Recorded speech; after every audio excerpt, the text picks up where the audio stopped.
All right. Let's talk about the main reasons your school culture sucks. Number one, you don't address it. You see the gossip, you hear the gossip, you see the burnout, you see the negativity, but you're constantly looking the other way. Number two, you don't measure it. You assume it's fine until it's not. And number three, you don't model it.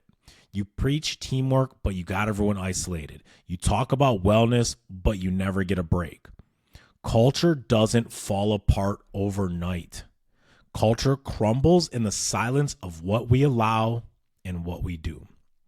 So if your culture at your school is slipping, stop posting slogans in your email messages. Stop, putting more pictures on the wall. Start living it. Measure it, address it, model it. That is how you fix a school's culture. And culture really isn't as complicated as some people make it seem. I've said this. Culture is what leaders consistently allow and what leaders consistently do. If you allow negativity, that is your culture. If you allow half-blanked effort, that is your culture. If you allow staff members to gossip and to spread rumors and to create confusion behind leadership's back, that becomes your culture. If you ignore problems because it's uncomfortable for you to have that conversation, that becomes your culture.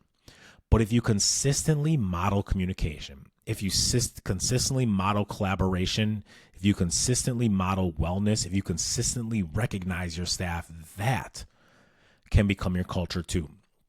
You don't need some massive initiative to fix culture. You really just need to start being intentional with what you're measuring, how you're measuring it, and then how you respond to what you've measured. School culture isn't a mystery. It's a mirror. It reflects what leaders allow and what leaders do.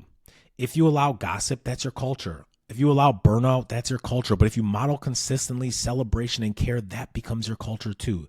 You can't control every person in your building, but you can control what you tolerate.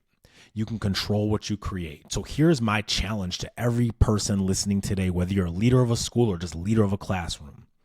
Lead it on purpose. Lead it with intention. Because if you don't lead your culture is going to lead you. So here's my challenge for the week. Before this month ends, I want you to send out the culture survey. If you need it, ask me. If you have something similar, send it out. Don't wait for the morale to dip. Don't wait for burnout to spread. Do it now. Proactive versus reactive.